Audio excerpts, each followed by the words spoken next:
Welcome to Cruise News, your daily update on everything happening at sea. Visit cruisenews.io to see today's stories and sign up for email alerts. And there is definitely a lot happening at sea right now to talk about. There really is. Yeah. Imagine spending $1 billion to build a brand new, shiny megaship, right? Right. Which is, the standard playbook for a lot of these lines. Exactly. But then you realize that your fiercest competition isn't another new build at all. Yeah, it's something else entirely. Right. Instead, your biggest threat might just be a completely invisible cleaning protocol.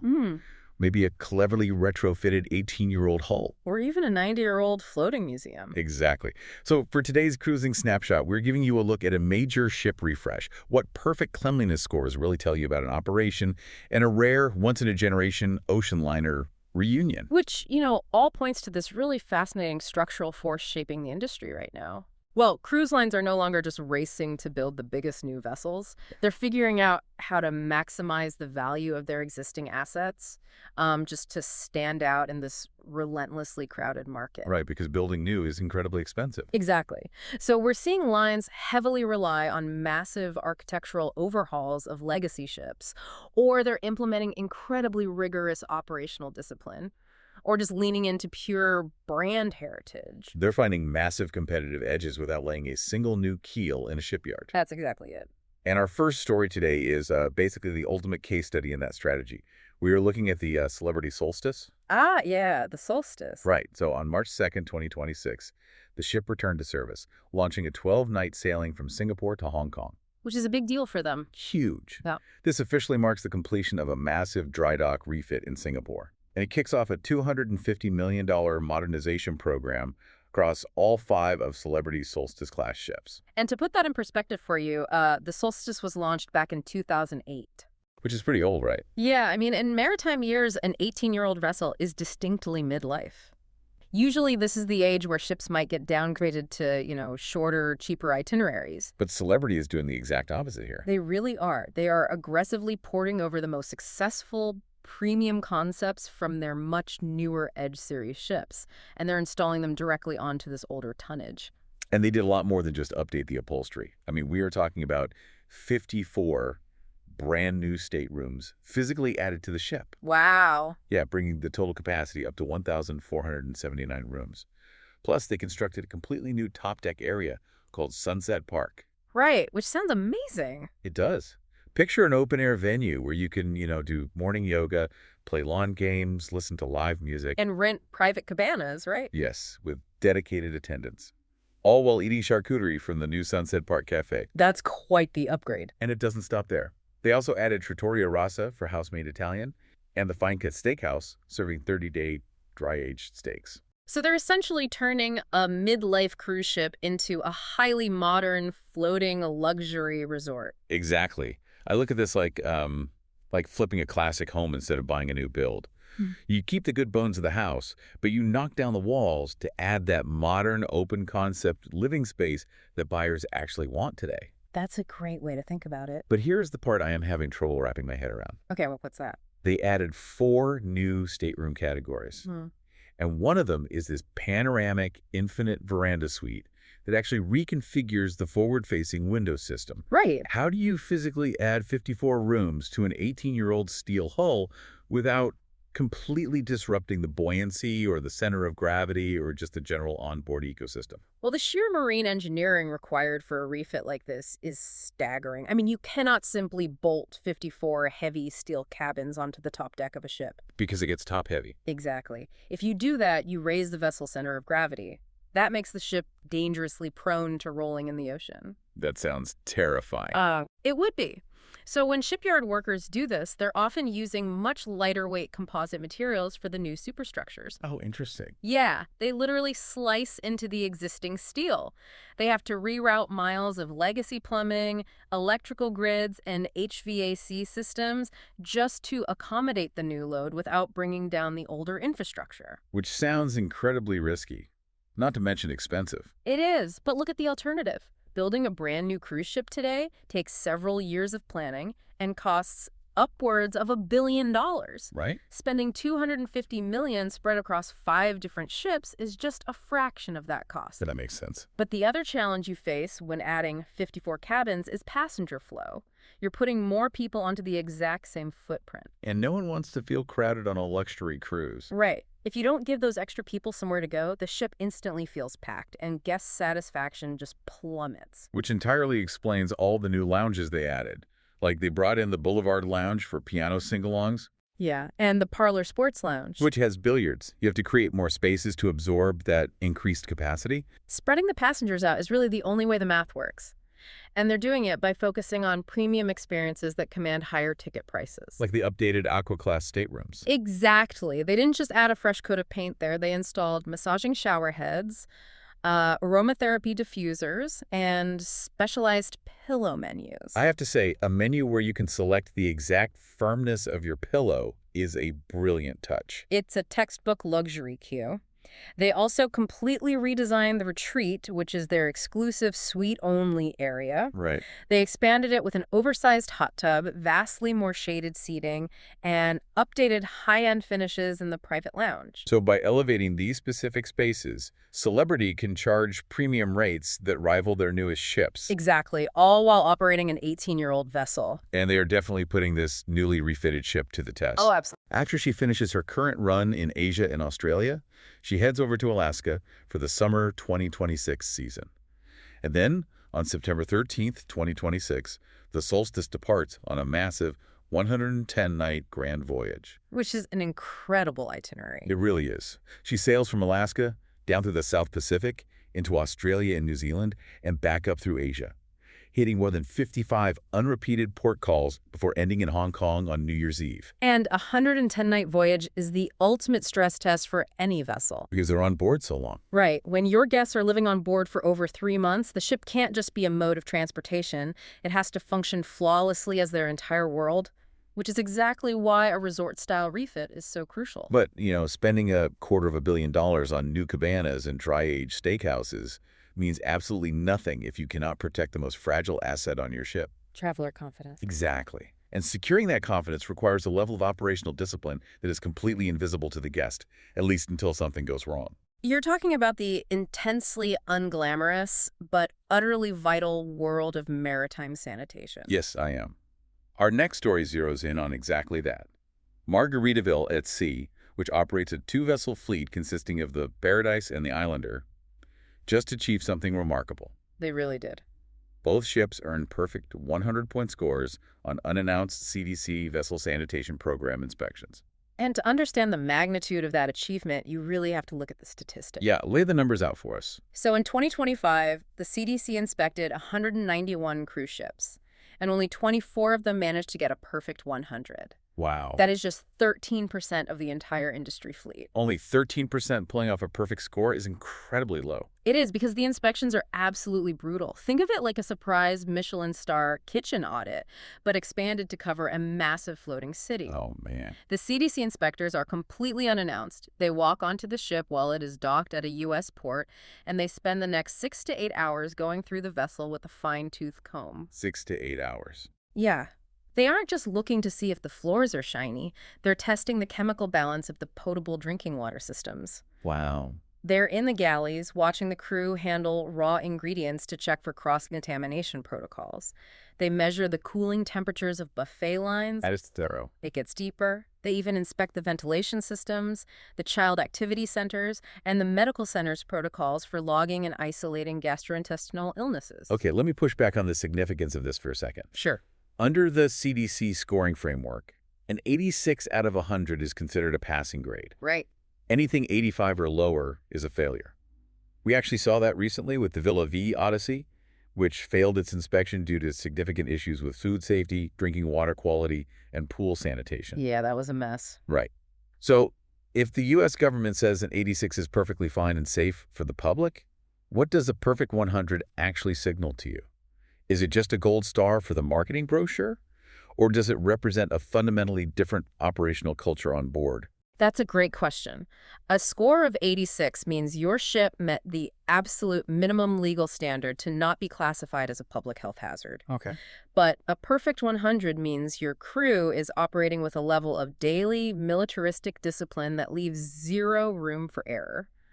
Let's look at how illnesses like norovirus actually spread. Right, the dreaded stomach bug. Exactly. It's Right. highly contagious and thrives in enclosed environments with dense populations and, shared high-touch surfaces like elevator buttons or serving tongs. It spreads so fast. It does. So preventing an outbreak requires thousands of crew members executing a flawless choreography of sanitization every single hour of the day. Achieving 100 means that culture of extreme vigilance is functioning perfectly. And right now, proving you have that culture is pure marketing gold. Traveler confidence is the currency of the cruise industry. In 2025, there were 23 reported outbreaks of gastrointestinal illnesses on cruise ships, including norovirus and E. coli. Yeah, those stories are everywhere when they happen. Right, and when those headlines hit the mainstream news cycle, the reputational damage bleeds across the entire industry.